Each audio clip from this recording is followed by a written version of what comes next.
Welcome back dear viewers.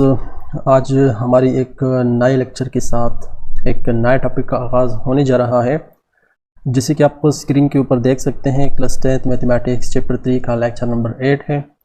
और आज की इस लेक्चर में हम बात करेंगे जॉइंट वेरिएशन की, कि जॉइंट वेरिएशन क्या होती है, और टाइप्स ऑफ वेरिएशन को भी हम डिस्कस करेंगे। The change in one quantity due to the change in more than one quantities is called joint variation। कहने का मतलब ये है कि जैसे हमने कहा था कि जब वेरिएशन की बात होती है तो इन वेरिएशन मिनिमम 2 क्वांटिटीज़ हमारे पास होनी चाहिए, और इनमें से एक क्वांटिटी का डिपेंड होता है दूसरे क्वांटिटी के ऊपर। जब डिपेंड होगा तो इसी वजह से फिर चेंज आएगा, और उस चेंज को हम वेरिएशन कहते थे। तो एटलीस्ट 2 क्वांटिटीज़, बाकी 2 से ज़्यादा भी हो सकते हैं, लेकिन जो पेयर ऑफ क्वांटिटीज़ होता है उस पेयर के अंदर जो है ना, हमारे पास एक क्वांटिटी का दूसरे के ऊपर डिपेंड होना बहुत ज़रूरी है। तो ये कहते हैं कि the change in one quantity, यानी अगर एक क्वांटिटी है और इसमें चेंज आता है किस चीज़ से, due to the change in more than one quantities is called joint variation. यानी कि मोर देन वन क्वांटिटीज़ के ऊपर ये एक क्वांटिटी जो है वो डिपेंड कर रही है, और अगर मोर देन वन क्वांटिटीज़ जो है उसमें से किसी भी क्वांटिटी के अंदर चेंज आता है तो एक क्वांटिटी में भी चेंज आएगा। तो इसी को हम कहते हैं कि दिस इज़ जॉइंट वेरिएशन। ठीक है। नॉर्मल वेरिएशन की अगर हम बात करते हैं तो इसमें होते ये है कि एक क्वांटिटी एक के ऊपर डिपेंड करती है। ठीक है। लेकिन जब एक क्वांटिटी 2 या 2 से ज़्यादा क्वांटिटीज़ के ऊपर डिपेंड करती है तो हम इसको जॉइंट वेरिएशन का नाम देते हैं। बाकी सेम टू सेम है, नॉर्मल जो आम वेरिएशन की बात हम करते हैं या जॉइंट वेरिएशन की बात करते हैं, फिनोमेना दोनों का एक जैसा है कि एक चीज़ में चेंज आता है तो दूसरे में भी चेंज आता है। बात जो फ़र्क है वो ये है कि यहाँ पर एक क्वांटिटी मल्टीपल क्वांटिटीज़ के ऊपर डिपेंड करती है। तो इसलिए तनाजुर में हम एक दूसरा डिफिनेशन भी देख सकते हैं, कहते हैं कि in joint variation a single quantity depends on 2 और मोर क्वांटिटीज़। एक क्वांटिटी होती है और ये 2 या 2 से ज़्यादा क्वांटिटीज़ के ऊपर डिपेंड करे तो उसको हम जॉइंट वेरिएशन कहते हैं। ठीक है। जैसे कि फॉर एग्जांपल हमारे पास एरिया होता है। एरिया ऑफ रेक्टेंगल हमारे पास किस चीज़ के बराबर होता है, लेंथ ज़रबे विड्थ। अब ये जो एरिया है it depends on this 2 quantities, length of the rectangle and width of the rectangle. ये हमारा रेक्टेंगल है। ठीक है।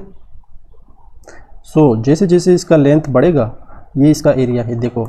ठीक है। ये सारा जो है ना, ये इसका एरिया कहा जाता है, जो इस बाउंड्री के अंदर है, ये सारा एरिया है। अब जैसे जैसे अगर हम लेंथ को बढ़ाएंगे, जैसे कि फॉर एग्जांपल ये लेंथ है, ठीक है, और ये जो है ना विड्थ है। सो जैसे जैसे हम लेंथ को बढ़ाएंगे, ये फॉर एग्जांपल मैंने इसको इतना बढ़ा दिया, तो जाहिर है अब इसमें लेंथ इंक्रीज़ करने की वजह से ये एरिया भी इंक्रीज़ हो गया।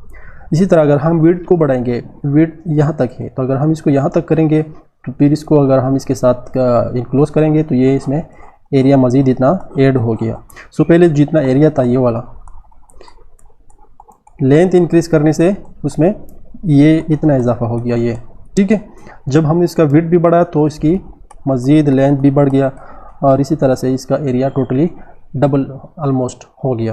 तो इसी को कहते हैं जॉइंट वेरिएशन। यानी कि ये जो एरिया ऑफ रेक्टेंगल है उसका और ये जो लेंथ और विड्थ ऑफ रेक्टेंगल है, इसका जो रिलेशन है वो जॉइंट है, और इसमें जो चेंज आता है एल या डब्ल्यू की वजह से ए में जो चेंज आता है वो जॉइंट आता है। जॉइंट का मतलब ये होता है कि इन दोनों के ऊपर जब भी चेंज आएगा तो ए में भी चेंज आएगा।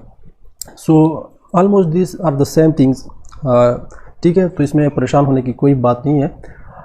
मज़ीद आगे अगर हम इसकी एग्जांपल ले लेते हैं, टाइप्स ऑफ वेरिएशन की अगर हम बात करते हैं, ऑलरेडी हम पहले भी पढ़ चुके हैं कि ये 2 क्वांटिटीज़ है। For example a is equal to length ज़रबे विड्थ, एरिया ऑफ रेक्टेंगल हमारे पास ये है। ठीक है। अब जब आपको पता है कि ये जो एरिया है it depends on the length and width of the rectangle. So कहने का मतलब ये है कि अब ए में चेंज आएगा जब एल में चेंज आएगा, ए में चेंज आएगा जब डब्ल्यू में चेंज आएगा, ए में चेंज आएगा जब दोनों में चेंज आएगा। ठीक है। सो कितना चेंज आएगा ए में, उस चेंज को हम वेरिएशन कहते हैं। जैसे कि फॉर एग्जांपल मान लेते हैं कि जो इनिशियल स्टेज था हमारा, उसमें हमारे पास एरिया ऑफ रेक्टेंगल था 25 यूनिट स्क्वायर। ठीक है। यूनिट मतलब यहाँ पर मीटर स्क्वायर भी हो सकते हैं, जो भी। अब जैसे जैसे हमने एल को बढ़ाया, यहाँ से हमने यहाँ तक एल को बढ़ाया इतना, तो फॉर एग्जांपल यहाँ से यहाँ तक बढ़ने की वजह से जो हमारा एरिया है वो भी बढ़ गया। कितना, लेट्स सपोज 30 मीटर स्क्वायर। ठीक है। और जैसे जैसे एल भी हमने, एल के साथ विड्थ भी हमने बढ़ाया तो इसका एरिया बढ़ गया, लेट्स सपोज 40 मीटर स्क्वायर। ये सारा एरिया था। सो ये चेंज आ गया एरिया के अंदर। इनिशियल स्टेज के ऊपर जब हमारे ये वाला कंसीडर किया था, इसको हम कलर करते हैं इसी पॉइंट पर, ठीक है। ये वाला जो एरिया था यहाँ तक रेड, फॉर एग्जांपल इनिशियली ये हमारे पास 25 यूनिट स्क्वायर थे या मीटर स्क्वायर आपके हैं। जैसे जैसे हमने एल को बढ़ाया, एल को यहाँ से यहाँ तक हमने इंक्रीज़ किया, तो उसके एरिया में भी चेंज आ गया। फॉर एग्जांपल ये जो है ना, ये 5 था इनिशियली लेंथ, अब 5 से हमने 7 कर दिया, 7 इंच, मतलब 2 इंच को हमने मज़ीद बढ़ाया। तो इसी दौरान उसका जो टोटल एरिया बन गया वो हमारे पास 30 आ गया, ठीक है। अब ये एल में जब डेल्टा एल हमने कितना चेंज किया, एल में 2 का, तो एरिया में कितना चेंज आया, डेल्टा ए वो हमारे पास आ गया 5 का।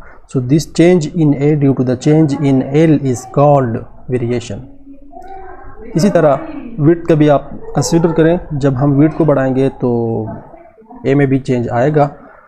So this is called variation. अब टाइप्स की अगर हम बात करते हैं तो टाइप्स में होता यह है कि अगर एक क्वांटिटी आप इंक्रीज़ करते हैं, जैसे हमने लेंथ को बढ़ाया, तो इसकी वजह से एक की क्वांटिटी बढ़ी या कम हुई, अगर बढ़ती है तो इसका मतलब ये होगा कि this is called direct variation, और अगर कम होती है तो इसका मतलब ये होगा कि this is inverse variation. So types of variation हमारे पास 2 है, डायरेक्ट और इनवर्स, ठीक है।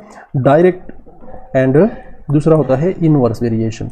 डायरेक्ट वेरिएशन का मैंने आपको बताया कि अगर आप एक क्वांटिटी को बढ़ाएंगे और इसकी वजह से दूसरा क्वांटिटी भी बढ़ जाए तो इसको हम डायरेक्ट वेरिएशन कहेंगे। डायरेक्ट वेरिएशन हम इसको भी कहते हैं कि अगर मैं लेंथ को कम करता हूँ, फॉर एग्जांपल 5 से मैं इसको 3 के ऊपर ले आता हूँ, और इसी वजह से एरिया की जो वैल्यू है वो 25 से 20 के ऊपर आ जाए, यानी वो भी कम हो जाए। सो एक क्वांटिटी कम करने से अगर डिपेंडेंट क्वांटिटी भी कम होती है तो डायरेक्ट वेरिएशन है। अगर एक क्वांटिटी बढ़ाने से डिपेंडेंट क्वांटिटी भी बढ़ती है तो ये भी डायरेक्ट वेरिएशन है। इनवर्स वेरिएशन इन एक केस में हमारे पास होता है जब हम एक क्वांटिटी को इंक्रीज़ करते हैं या डिक्रीज़ करते हैं। जब इंक्रीज़ करें तो डिपेंडेंट इंक्रीज़ करें, जब हम इसको इंक्रीज़ करें एक क्वांटिटी को तो डिपेंडेंट क्वांटिटी डिक्रीज़ करें। इसकी एक एग्जांपल मैं आपको यहाँ पर दे सकता हूँ। For example this is a water tank, ठीक है, और यहाँ पर इसका जो है ना वाल है, पानी यहाँ से इसके नीचे आ जाता है। अब अगर ये वाटर टैंक में जो हाइट ऑफ वाटर है, अगर ये यहाँ तक फील है, यहाँ तक अगर ये फील है, तो यहाँ पर जो प्रेशर होगा वो फॉर एग्जांपल 5 यूनिट है, ठीक है। अब अगर ये हाइट फॉर एग्जांपल 10 मीटर तक फील है, अब अगर इसी टैंकी के अंदर हम पानी की सतह 10 मीटर से 20 मीटर तक बढ़ाएं, यानी यहाँ तक इसको हम फिल करेंगे, तो जाहिर है यहाँ पर जो पानी का बहाव होगा वो भी तेज़ होगा, ठीक है। यानी कि जैसे कि फॉर एग्ज़ाम्पल यहाँ से अब 5 से ये हो जाएगा 10 मीटर, यानी कि यूनिट स्क्वायर, जो भी इसका यूनिट होता है प्रेशर का। सो ये जो प्रेशर है ये डायरेक्टली या प्रोपोर्शनल है किस चीज़ के साथ, height of the water in a water tank. जितना ये फील होगा इतना यहाँ ज़्यादा प्रेशर से पानी आ जाएगा, यहाँ जितना पानी कम होगा यहाँ पर पानी का बहाव भी उतना ही कम होगा। सो ये डायरेक्ट वेरिएशन था। इनवर्स वेरिएशन की बात हम कर सकते हैं इन केस ऑफ ये हमारे पास क्या कौन सी क्वान्टिटीज़ हो सकती है। फॉर एग्ज़ाम्पल जो है ना वॉल्यूम, और दूसरा हम कंसिडर करते हैं प्रेशर। सो इसका जो रिलेशन है वो इनवर्स वेरिएशन का है। जैसे कि for example volume is inversely proportional to pressure, ठीक है। इनवर्सली प्रोपोर्शनल टू प्रेशर का मतलब ये है कि जब हम प्रेशर को बढ़ाएंगे तो वॉल्यूम कम होगा, प्रेशर को कम करेंगे तो वॉल्यूम बढ़ेगा। इसकी एग्जांपल आपके पास है, एक रबर बॉल की आप ले सकते हैं। फॉर एग्जांपल ये रबर बॉल है, ठीक है। अब जैसे जैसे इसका एक अंदर एक वॉल्यूम है, ठीक है, इसके अंदर एक खला होती है और एक सर्टेन लिमिट तक ये हो जाती है। अब देखें, अगर आप इस चीज़ को ले लें अपने हाथ के अंदर और इसको आप दबाएं, तो इसका मतलब ये कि आप इसके ऊपर प्रेशर लगा रहे हैं, और जैसे आप इसको दबाएंगे ये कंप्रेस हो जाएगा। या आप यूँ भी कह सके जो स्प्रिंग होता है आपका, इसी तरह का जो स्प्रिंग हमारे पास होता है, ठीक है, तो स्प्रिंग में भी यही होता है कि इसका जो हाइट है ये डायरेक्टली इनवर्सली प्रोपोर्शनल होता है किस चीज़ के साथ, प्रेशर के साथ। जब आप इसके ऊपर प्रेशर लगाएंगे तो इसका ये जो हाइट होगा ये कम हो जाएगा, ये सिकुड़ जाएगा, और जैसे जैसे आप इसे अपनी पावर को रिमूव करेंगे तो ये वापस अपनी पोजीशन में आ जाता है, यानी उसका लेंथ जो होता है वो इंक्रीज़ हो जाता है। सो ये इनवर्स रिलेशन की एक मिसाल है। तो आई होप कि आपको डायरेक्ट और इनवर्स वेरिएशन का पता लग चुका होगा, लेकिन जो मेन चीज़ आपको पता होनी चाहिए इस लेक्चर से वो ये था कि जॉइंट वेरिएशन क्या है। जॉइंट वेरिएशन एक नॉर्मल वेरिएशन की तरह चीज़ होती है, बस फ़र्क सिर्फ इतना होता है कि यहाँ एक क्वांटिटी होती है जो कि मल्टीपल क्वांटिटीज़ के ऊपर डिपेंड करता है, 2 या 2 से ज़्यादा भी हो सकते हैं, ठीक है। और अगर एक क्वांटिटी सिर्फ एक क्वांटिटी के ऊपर डिपेंड करें तो उसका हम आम वेरिएशन कहते हैं। सो आई होप कि आपको इस चीज़ की समझ आई होगी। इंशाल्लाह मिलते हैं नेक्स्ट लेक्चर में, तब तक के लिए अल्लाह हाफ़िज़।